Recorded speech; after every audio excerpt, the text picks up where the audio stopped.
This is the Greg Bedard Patriots Podcast with Nick Cattles.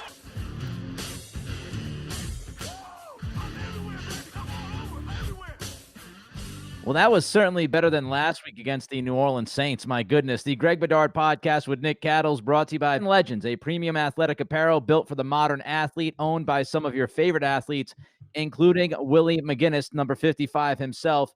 Greg, before we get into the game and the film breakdown, just a couple of things outside of the game that I wanted to ask you about. First, we had the quick embrace in the postgame between Belichick and Brady, and I feel like the Belichick haters were lining up to kill him because, it was a 2-second hug. But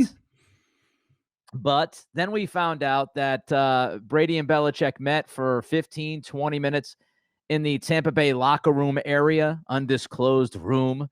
And it seemed like it was a pretty good meeting. Just your thoughts on that meeting and why it happened, when it happened.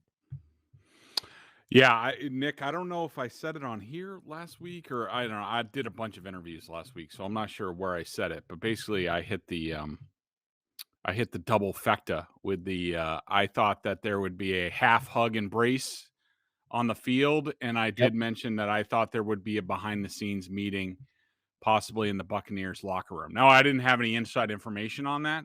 It's just normally the way things go. So that's what I expected. I didn't expect anything huge on the field, just, good enough, love you, bro. See you later. And the locker room thing, it's not a big deal to me. I've seen Bill do that before, whether it's he's met with coaches, assistant coaches, other players. I've seen him do it before a handful of times.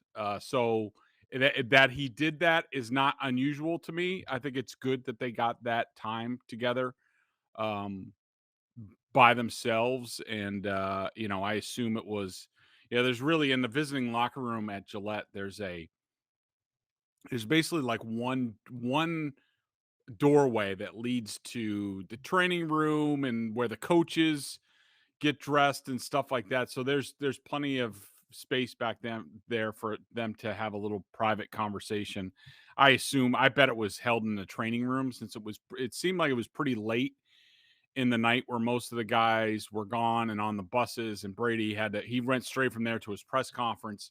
So that things went down the way it did does not surprise me at all. I think that's par for the course. It's good that it happened, and I think it gives everybody sort of a clean departure from here, that everybody can move on. It gives them the closure. They finally had some person-to-person closure with what's happened over the past year plus. The second thing, quickly, there is this tit for tat happening between Belichick and Seth Wickersham. You talked about Seth last week. You are friends with Seth. You respect his work. You trust in his work. Belichick on Greg Hill yesterday said that he doesn't even think he's ever spoken to Wickersham. Wickersham quote tweeted that tweet that was sent out and said, "That's kind of strange. I've spoken to Bill, recorded on the record before." And he listed some of the things that he's actually spoken to Bill about, including Brady himself and the draft, etc.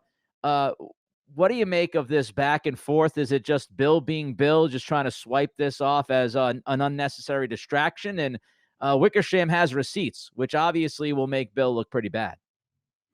Yeah, I think that Bill's just trying to get rid of the story as cleanly as possible. He knows that a great majority of the people around here will just take him at his word and just you say, "Oh, it's Seth Wickersham again." Like, what's he ever gotten right? And like, even though his 2018 piece was 100% right and basically foretold the end of Brady and Belichick together, let's just completely disregard that. But I 100% believe Seth Wickersham here. Bill talks to a lot of people. I'm willing to bet pretty heavily that Seth has talked to him multiple times over the years, on the record, off the record. Maybe Bill was saying that because he didn't talk to him for this book, which Seth says in the book, in the forward to the book, that Brady and Belichick specifically didn't talk to him. But and Bill certainly has his way to get his point of view across to authors, columnists, myself included. Should he need to get something out without him getting his fingerprints on it? I mean, let's all be mature about this and realize what's going on here. And yeah, Bill's just trying to get rid of the story. All right, let's get to the football game now. A fun game, a closer game than a lot of people expected it to be, including us. I think we both took Tampa laying the points. That was a mistake. Just first looking at the film, your overall big takeaway from what you've seen, looking at this team on Sunday night compared to what they looked like against the Saints, your big takeaway, Greg?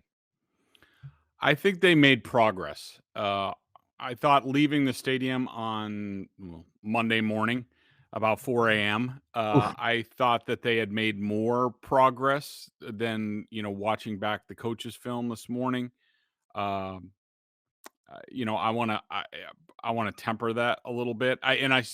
So people know, I've watched the whole offensive all 22. I've watched about a quarter of the defense. The defense was better. They spun the dial against Brady. They executed. That was nice to see. Still some big miscues. I thought, offensively, look, Mac played well. I thought he played well overall. Not too many dynamic plays, but I think most of his plus plays for me were against pressure. And, that's really where I am with this team, Nick.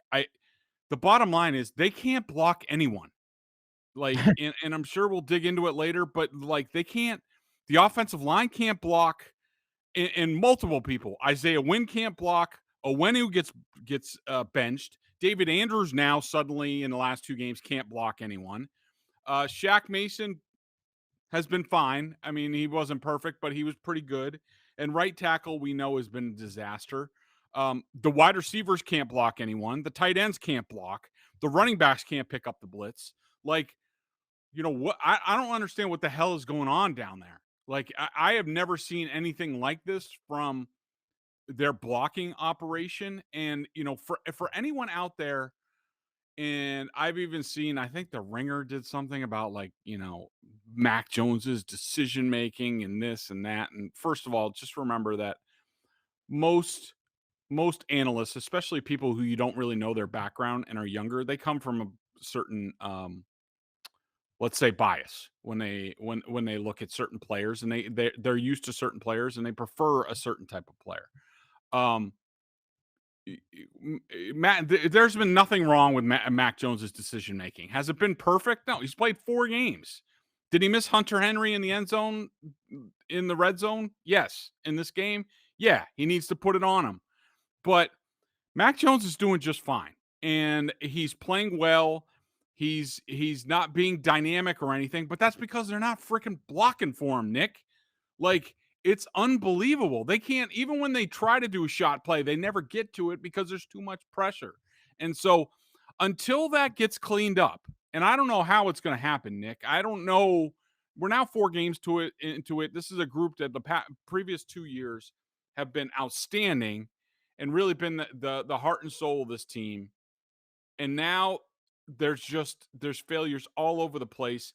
I think Bill needs to seriously consider making a coaching change on offense at the offensive line. It's that bad, or at least bring in somebody. Whether, I'm sure people will be Scarnecchia, whatever. I don't know. I don't know whether he wants to come back. I'm not going to bother him, and I'm not going to ask him. Even though I have his phone number, I'm not going to bother him. But something needs to change because this is not sustainable for Mac Jones. It's not sustainable for this team. They have to clean up the blocking. It's not nowhere near good enough. Yeah, and it's incredibly unpredictable. It's the most unpredictable thing about this team so far this season is the offensive line play. All of us, if you had to write down the givens about this team, I would imagine that everybody would say it was a given that this offensive line would be good. Maybe not everybody felt as bullish on this O-line as you and I did. We said this could be the best O-line in football this year. It could be top 3. I don't think anybody would have said, oh, that offensive line is going to stink. That offensive line is going to be unable to protect. So if they've got to send up the Dante signal, a la Batman signal, if that's what they got to do, that's what they got to do. A couple of other things before we move on here. So the fourth down decisions by Belichick, there was one near the end of the half, and then, of course, there was the end of the game one, 4th and 3. Let's start with the one near the end of the half. Was it the right decision by Belichick? I like that decision, Nick. I even tweeted in real time. I was like, this is a big part in the game right here. I mean, if they give the ball back to Brady at midfield with them getting the ball to start the second half, all of your good work, and they were leading 7-3 at the time. So the game was exactly where the Patriots wanted it at the time. Going for it there and failing, and look, and the decision making here and at the end of the game, again, I think all roads trace back to the offensive line largely. Like if you have confidence in the offensive line and that you're going to get protection and Mac Jones isn't going to have, Devin White in his mug as soon as he turns around, then you probably go for it in both spots.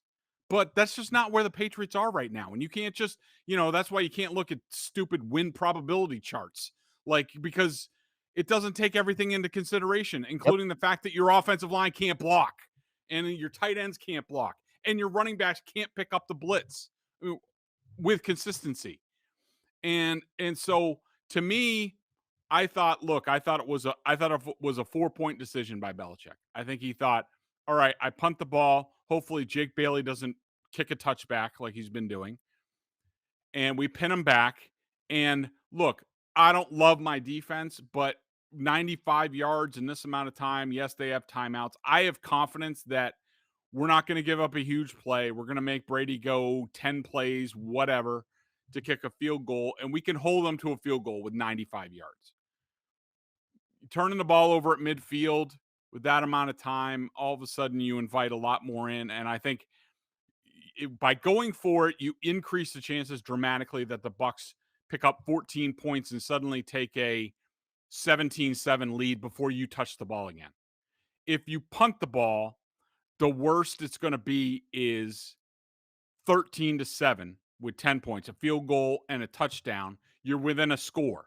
So it's a 2-score difference to me, that decision. So for me, punting the ball there was about, we have the game where we want it. Even the best case scenario for the Bucs, we're still going to be within a score. It's still going to be where we want the game. And let's keep plodding forward and keep going and keep making this game go as long as possible. Make it a wrestling match as long as possible. All right, so let's get to the 4th and 3 at the end of the game. I'll let you know quickly how I felt. I hated it. I hated the decision to kick the field goal at the end of the game. I hated it in real time. I hated it in the post game. I hated it more yesterday. I hate it even more right now on this Tuesday for many reasons. First of all, the third down play that you called before that fourth down decision was wide ass open. Jacoby Myers, Jones is going to put it on him, and if he does, Myers is going 20 yards. It gets batted down at the line of scrimmage. That play was wide open. You've got Mac cooking. I mean, he completed 18, 19 passes at one point consecutively. The Tampa Bay secondary stinks. So I look at this and I say, it's pouring rain out. It's a 56-yard field goal, which is obviously no gimme. And on top of all of that, if you make that field goal, Greg, Tom Brady will have about 55 seconds and 2 timeouts. All he's got to do is get into field goal range. I just saw on Sunday night last week, Aaron Rodgers with 37 seconds and no timeouts win the game with a field goal with Mason Crosby. So even if you make that field goal, I still think Brady beats you at the end of the game. So it's Mac Jones versus Nick Folk. 56-yard field goal versus 3 yards. The way Mac's been playing, even with the offensive line, I'm taking the risk. I'm going with the rookie. I'm saying I'm putting this in the quarterback's hands, who's been fantastic in this second half, aside from the awful red zone decision where he almost threw a pick. But, this is the moment. Let's go for the throat. You don't kick a field goal against Tom Brady. You go for the throat. You agree with me on the 4th and 3 at the end of the game. Why? 100%. Multiple reasons, some of which you've laid out. Number one, Tom Brady's on the other sideline. I don't want to hear anything from Belichick truthers about like, well, yeah, he hit it off the uprights. I mean, it was like 6 inches from a win. Like, it doesn't matter. Even if you make the kick there, Brady is coming back and beating your ass. Yep. Everybody knows it. It's what he's done for years, Nick. Like, it's not like there was 20 seconds left in the game or 10 seconds or, that's it. So that's number one. Brady's on the other sideline with 2 timeouts. Number 2, it's Nick Folk. He's like 80 and he has a bad leg. He's been battling an injury all year. You've never trusted him. I'm sure if I had the time to go back and look through all the game books, I'm sure there have been plenty of 50-plus field goals that Bill Belichick has passed up because it's Nick Folk. Okay? His consecutive kick streaks, none of them were over 50. His longest kick as a Patriot is 51 yards, and that was desperation to win the Jets game, I think. The last time he made a 56-yarder in a game was 2010. That was 11 years ago. And it's raining. It's pouring. Like, what are we doing here? Nick Folk is snoring. Yes. I had a old man So joke that's out. number 2. Number 3, Belichick's reasoning that 2-9 on third down, like his reasonings is complete BS. The Patriots didn't have many third downs the whole day. They stayed out of third downs. Probably I didn't realize it until I went back and looked at the game book. But do you know how many third downs they had in the second half? 2.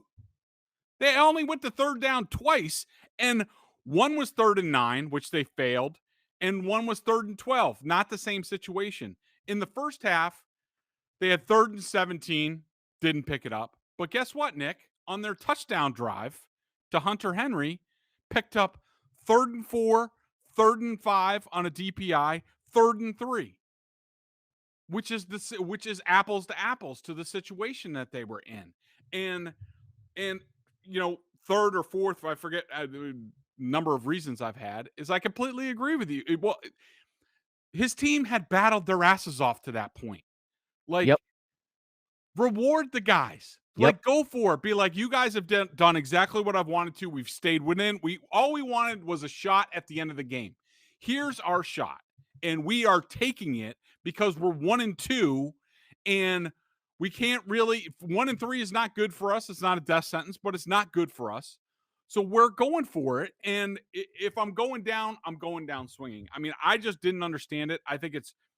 Nick, I think this reasoning that's out there, including from my boys Felger and Maz, which I will go after them about today, Bill didn't want Mac Jones to deal with the loss, that it was going to be on him. I mean, come on, who are we kidding here? Like, these are the same people, mind you, that told you all offseason, there's no way Bill is going to start Mac Jones in the Tom Brady game. They don't want to hurt his feelings.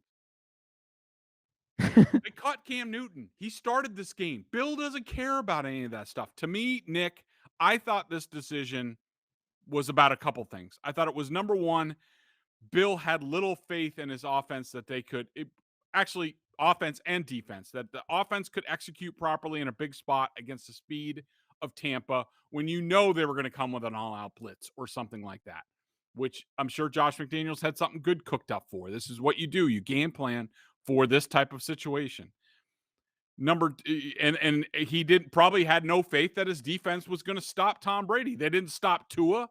They didn't stop Jameis in the same spot. They sure as hell ain't stopping Tom Brady. And I think that Belichick, by making this decision, I think he wanted to save face of Brady getting the ball back in any situation, if they made the field goal, that Brady comes down and wins the game in a walk-off against them on his home field. I think that he wanted to avoid all of that. And so Nick Folk, 56 yards, BS. Oh, he made it in warm-ups. We haven't made third down with his BS reasonings to it. To all of that adds up to Bill doesn't really need to take responsibility and can't really lose in the situation. Hated it. Just every once in a while, you got to show your cojones. This is the head coach who went for it on 4th and 2 years ago against Peyton Manning. Yep. And everybody was like, oh my God, what's he doing? And, if you look back at that decision, which I roasted at the time, but you go back, he was ahead of his time. He was what did LA do last night for anybody that watched that game? Brandon Staley has defined his football team. I'm not saying that Staley is a better coach than Belichick or anything, because some people will take that from this because it's 2021. Right. But Staley has defined his football team. Last night, he's going for it on fourth down multiple times. It's a huge fourth down in the fourth quarter, I think from his own 44, whatever it was, and he's going for it. And he's got the lead, and he's going for it because he is looking at his guys saying, this is the personality of this football team. This is what we are doing. If we can step on the throat, if we have a chance, that's what we're going to do. And the guy who called for a 4th and 2 against Peyton Manning years ago is staring at a 4th and 3 on his home field against a Tampa Bay secondary who has a bunch of Jags out there. Yep. Richard Sherman, who got his ass torched all night long. They should have went after him more. You have three starting secondary guys, 3 of your cornerbacks gone in this game. You've got you've got one of the safeties. I think it was Whitehead. I think, or it was I don't know, one of the 2 guys in the back end. He's getting evaluated for a concussion in the back. I mean, this is a bunch of dudes in that secondary. Yep. Drove me nuts. Let's talk about the defense for just a minute because I know you've only watched a quarter. Was it more about Brady being erratic off on Sunday night? Was it more about the Pats defense, or was it kind of just fitty-fitty? Yeah, I thought it was equal parts both. I thought they had a good plan. They really spun the dial. It's nothing, that we haven't seen from the Patriots in big spots. They didn't reinvent the wheel. I thought it was when in the conversations that I've had with Brady over the years, Brady always told me that Rex Ryan defended him the hardest, that Rex Ryan made him work the hardest. And I thought that this was a very Rex game plan from the Patriots, where you every snap, the where the rush is coming from is different. Every snap, the coverage is different. You're doubling a different guy every time. You just don't let the quarterback get comfortable, and it makes them, it's so mentally tiring that you're like, all right, well, pre-snap, I think this, and then post-snap, it's, and what they do last snap, and it's exhausting. And then Brady said basically the same thing to Peter King after the game, where he's like, I'm so tired. Like, they made Brady work. Now, in the early going from I've watched, Brady's missed some throws. I mean, especially in some big spots. Like, sometimes it's funny, Nick, sometimes he was in complete control, and deciphered well, and I thought that his receivers sort of let him down. I will say the Bucs they're not a very clean operation in the passing game. Like, I don't think Brady, and it was obvious during the game, the only guy Brady really trusts in the passing game is Antonio Brown. I don't think he has a whole lot of faith. Godwin's a good player, but I don't think he has a lot of trust on where he's going to be or how he's going to react. Same thing with Mike Evans. I think that AB, he has a lot more faith in. But I thought Brady was just off on a lot of already. I have him down for 3 just bad throws. A couple to Cameron Brate. Not having Gronk out there really affected him. Just took another guy away that he trusts, Giovanni Bernard. But I thought that the Patriots also did, a nice job sort of mixing and matching. They covered well. And so I thought that was a good first step. I will say I thought it was best for Brady when they took control of this game, where Brady was just like what they didn't used to do against the Jets. The Patriots used to just kept throwing and throwing against the Jets, against these light fronts. And I used to get on them all the time about, like, you need to be able to run in these situations. Yep.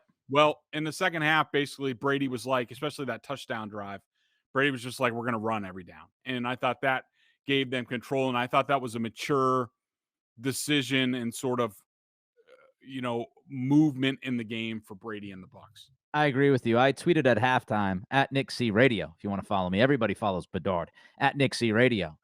I tweeted at halftime, the Bucs need to run the football a lot more. Yep. Patriots should never run the football again. That's kind of how the simple breakdown of that game. Like, the Patriots should not run the ball one more time in the second half. I don't care. Throw it 40. I don't care.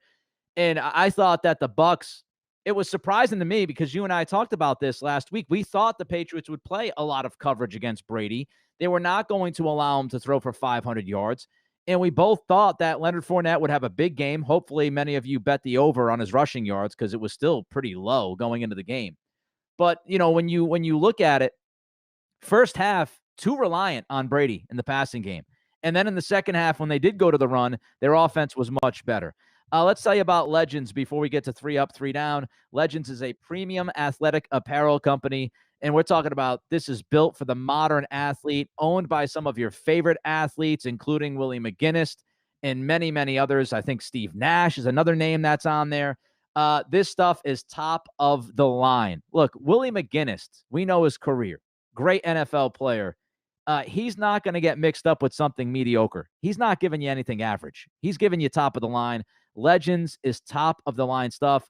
Legends.com. You can use the code PATS20 to save 20% on your first order. Again, that offer ends on October 10th. So it's legends.com, PATS20, save 20% on your first order. Even Greg looks fantastic with this stuff on. It's tough to believe, but his kids, his wife, they're telling him he looks like the Dwayne Johnson walking through his house when he puts this stuff on. He looks like The Rock himself. Legends.com, PATS20, save 20% on your first order. And you can thank Willie McGinnis for this outstanding apparel. 3 up, 3 down, Greg. Let's start with 3 up, my man. Who do you got? Okay. Let's just stick with the offense for now because I don't want to speak out of my rear end. Right now, but I'm going to go Mac Jones. I thought he, overall, I didn't think he was perfect in this game. I did have him for 3 minus decisions all in the second half, including, on that near interception to Johnny Smith. Hunter Henry was open. He needed to put it on him. I know he probably saw Richard Sherman lurking, but he's got to put it on Hunter Henry. Just put it on him. And That's even great. a little bit back shoulder. We've seen him make that. I've seen him make that throw in practice 100 times, and it needed to be there. And I know Ndamukong Suh being in your face, like as soon as you turn around, is not ideal, but he needs to make that throw. That should have been a touchdown. It should have been an extra 4 points for the Patriots, and it was nearly disastrous. There was a check down to Damian Harris where he had a couple guys, I think Aguilar and Jacoby Myers deep down the field, and there was another decision I didn't like, but I don't know why I did that. So, number 1 was Mac Jones. Yeah, I mean, I've got Mac Jones. He was really, really good. Give me your next up. It's slim pickings. And I guess I'll say Jacoby Myers, but I didn't love. He should have had a fumble. They got lucky on that. He had a tough time run blocking, and I also had him for a drop. That he sort of turtled a little bit. I thought he should have caught that ball.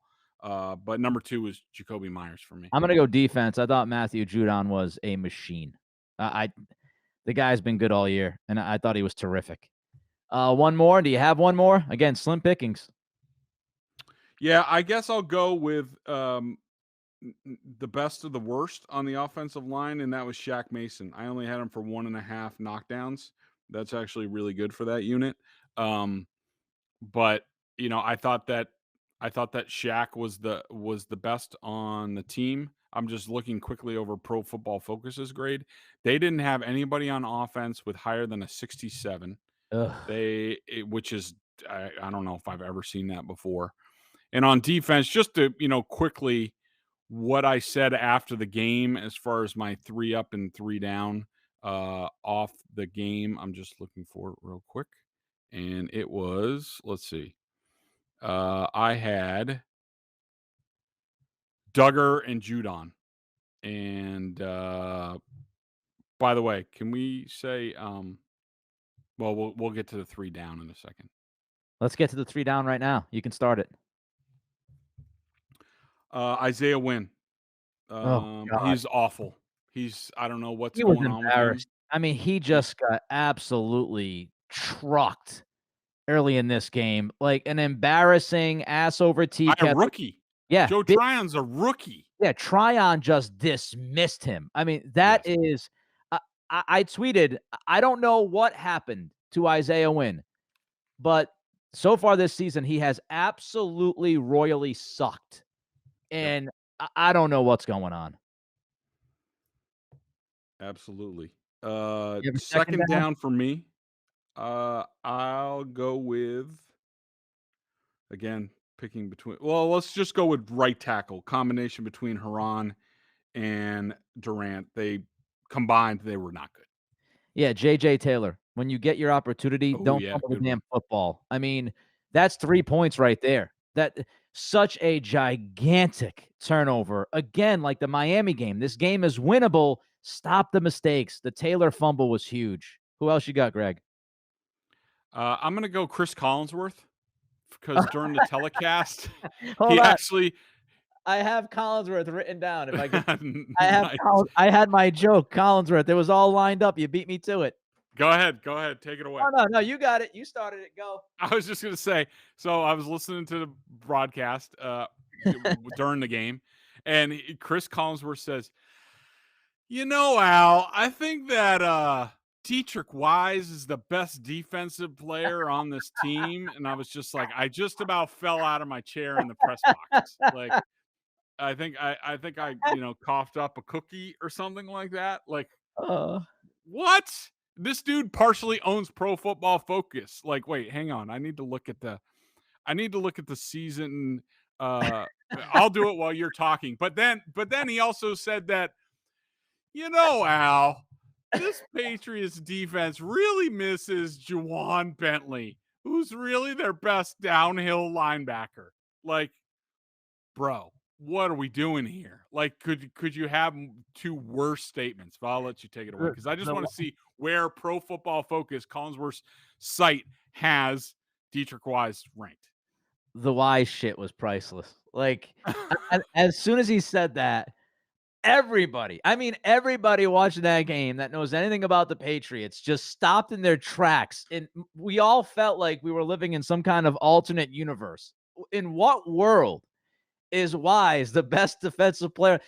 And like, you're watching Matthew Judon just dominate stretches of this Mhm. game, and I don't know. I don't know what took over. I'm gonna give him too much credit. Maybe someone took over his body, his soul, his mind. Something went wrong. Maybe he had a stroke and just try to like figure out what was. Maybe he thought it was Judon. I, Judon wears the sleeves, so I don't know if you could do. I don't know. That was bananas. And all of us, you could see on Twitter, everybody was like, "Did he just call Wise the best defensive player in this team?" So I figured out why. You go to profootballfocus.com, where Chris Collinsworth is a part owner, Oh and boy. guess who is the number one rated defender on the Patriots? Oh, That shameless. would be Dietrich Wise Jr. Like, Shameless. this shows you this is why, like, yeah, but guess where he's ranked in Pro Football Focus? Like, come on. Seriously? Like, who watches the Patriots and thinks that Dietrich Wise is their best pound for pound defensive player? Like, Chris give me Collinsworth. Adrian Phillips, give me McCourty, give me Judon, give me a bunch of different guys. I'd Give even me take Barmore. Juwan Bentley over Dietrich I Wise. take Barmore over Wise. Hell yeah. Oh my God. All right, one more Jonathan down. Jones. One more Jeez. down, a guy that we love, but Oh, I've gotta say, Matthew yep. Slater. What the bleep? Like, what? You can't keep running out of bounds for 30 yards, Matthew. Like, you've been in the league for 100 years. You're one of the best special teams players that we've ever seen, as people would say, and you make that kind of that critical mistake and the J.J. Taylor fumble, just game changing, just inexcusable. The BostonSportsJournal.com member question of the day: $39.99 on their annual plan. Not only do you get top-notch analysis of all the Boston pro sports, but if you're a Pats junkie, and of course you are, then a membership at BSJ gives you access to a ton of video analysis Bedard does on the coach's film and direct access to him in weekly chats. Again, it's BostonSportsJournal.com. $39.99 on the annual plan. Greg, you let me know that you would get a question. Hopefully you got a question. Yes, I have a question, and I am just trying to scroll for it because I had it Hopefully here it and wasn't now I on lost it. Facebook. No, it's on Twitter. Did the outage Um, get the best of it? Oh boy. let's Instagram. see. Instagram. No, yeah, the outage. Where is it? Anyways, they one of the I can't find it now, but just one of the readers wanted to know, like, what is the deal with the offensive line? Why have they fallen off, and why would they fall off like this? I mean, it's a longer discussion that maybe we'll get in on Thursday, and I'll especially start asking more questions about it. But I'm astonished by this. I really wonder if look, we've talked about the second year after Dante Scarnecchia thing. I also wonder, look, maybe Cole Popovich, who was not retained or at least is on ice Yep. while taking the COVID shot for whatever reason. He maybe has a personal reason at home, wife pregnant, who knows. Maybe he was sort of the tough person in that room.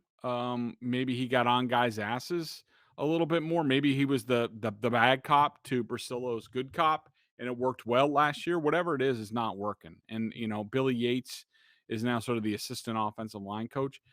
It's not good enough, and like it's sloppy technique stuff. Like David Andrews got beat very early in this game, and first of all, they could not block Vita Vea like to save their lives, and David Andrews just he lunged and didn't move. He stopped moving his feet. Like it's like basic stuff that I don't know. The attention to detail is missing.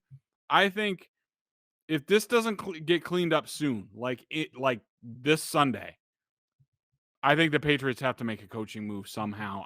It doesn't have to be Dante. It could be anybody else. Somebody who has a proven track record of getting guys and being hard asses and get them going, because it's not sharp. It's not sharp at all. And it's not just the offensive line. It's a bunch of different positions, and they're just still in flux. This was a baby step for the offense. It was a bigger step for the defense, but it needs to be a whole lot better. The O-line's been a disaster. Hopefully this podcast was not a disaster and you enjoyed it. It is the Greg Bedard Podcast, Patriots Podcast. He's Greg. I'm Nick. We'll talk to you next time about the Houston Texans, I guess. We'll be back later this week. Everybody be good for the next couple days. We'll talk to you then.